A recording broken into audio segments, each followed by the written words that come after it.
Hello दोस्तों, कैसे आप सब। उम्मीद करता हूँ बहुत अच्छे होंगे। दोस्तों आज की इस वीडियो में मैं आपको बताने वाला हूँ सेंटेंसेस के बारे में, क्योंकि दोस्तों टेंस पढ़ने के बावजूद भी बहुत से बच्चों को टेंस बनाने में बड़ी दिक्कत होती है। वो अच्छे से सेंटेंसेस नहीं बना पाते। क्यों?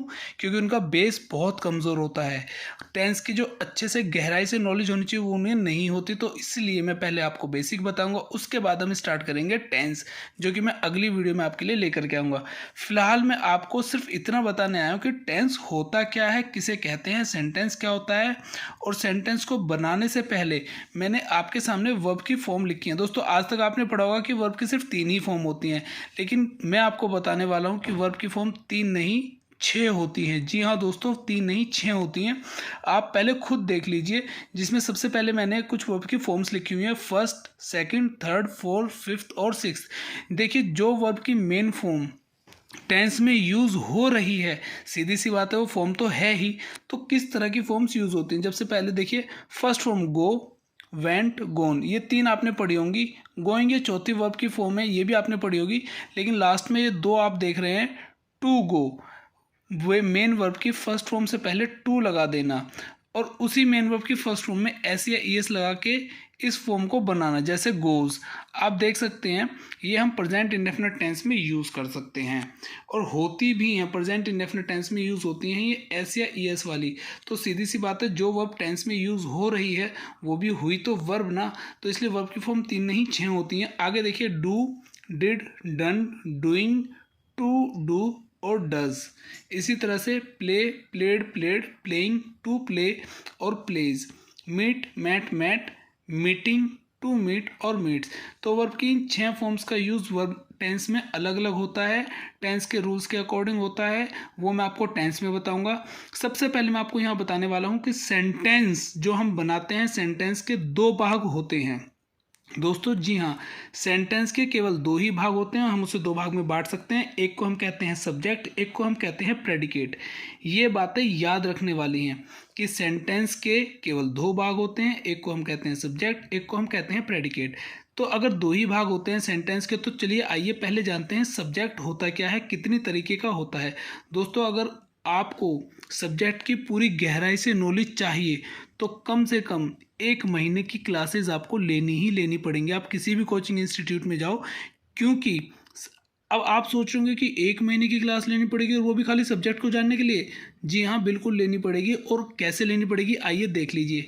मैंने यहाँ पे लिखा है सब्जेक्ट होता कितनी तरीके का है। सब्जेक्ट एक नाउन आपका सब्जेक्ट का रोल प्ले करता है, प्रोनाउन आपका सब्जेक्ट का रोल प्ले करता है, और यहाँ सिर्फ इतना ही नहीं, वर्ब भी आपका सब्जेक्ट का रोल प्ले करती है।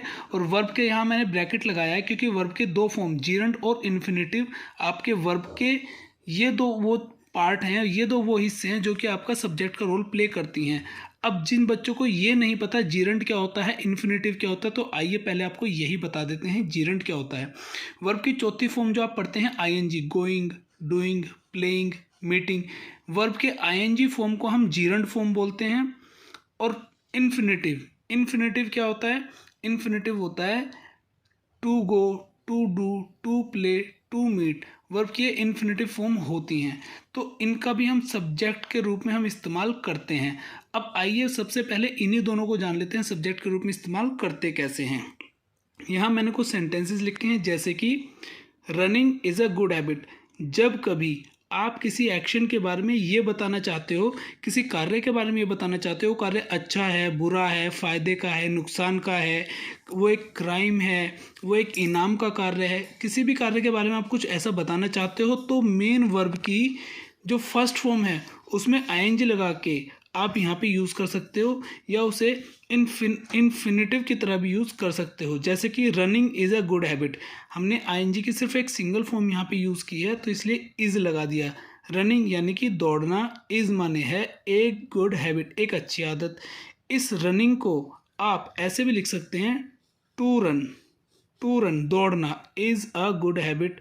या फिर आप एक एक एक देखिए, हमने यहाँ पे एक एक वर्ब यूज़ की है, तो इसलिए हमने सिंगुलर वर्ब लगाई है, क्योंकि यहाँ सिंगल सिंगल वर्ब लगी हैं। अब यहाँ पे हमने 2 लगा दी, एक की जगह 2 लगा दी, स्विमिंग एंड रनिंग। यहाँ पे 2 जीरंड फॉर्म का यूज़ किया गया है, एक से ज़्यादा का यूज़ किया गया है, यानी 2, यानी ये प्लूरल है, इसलिए हमने यहाँ पे आर लगाया है। Swimming and running are good exercise. तैरना और दौड़ना हैं क्या हैं, अच्छी आदतें। इसी तरह से आप स्विमिंग में आईएनजी की जगह टू स्विम कर सकते हो, एंड अपनी जगह रहेगा। रनिंग की जगह टू रन कर सकते हो। To swim and to run are good exercises. यहाँ पे आर लगाए क्यों, क्योंकि यहाँ पे दो वर्ब आ चुकी हैं। तो इसीलिए आप सेंटेंस के सब्जेक्ट के तौर पे आईएनजी वर्ब यानी जीरंड वर्ब को यूज़ कर सकते हो या इन्फिनेटिव वर्ब को भी यूज़ कर सकते हो।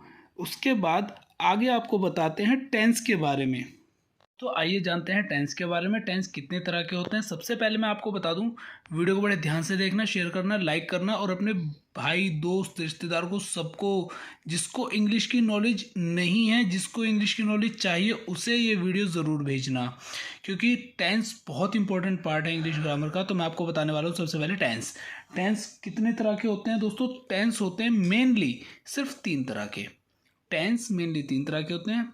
प्रेजेंट, जिसे हिंदी में कहते हैं वर्तमान। पास्ट, जिसे हिंदी में कहते हैं भूतकाल यानी बीता हुआ समय। फ्यूचर, जिसे कहते हैं भविष्यकाल। अब इन्हीं तीनों को हम 4-4 हिस्से दे देते हैं। 4 इसे, 4 इसे, 4 इसे, तो टोटल हो जाते हैं 12।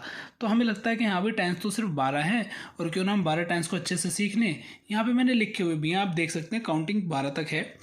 लेकिन उसके साथ साथ मैंने दोबारा से इन टेंसेस को लिखा है, क्योंकि कहते हैं टेंस 12 होते हैं, लेकिन मैं कहता हूँ टेंस 12 नहीं होते। टेंस होते हैं आपके 20 टाइप्स के। जी हाँ दोस्तों, केवल अगर आप 12 टेंस पे मेहनत कर रहे हो उन्हें सीखने के लिए, तो आपकी मेहनत बेकार है।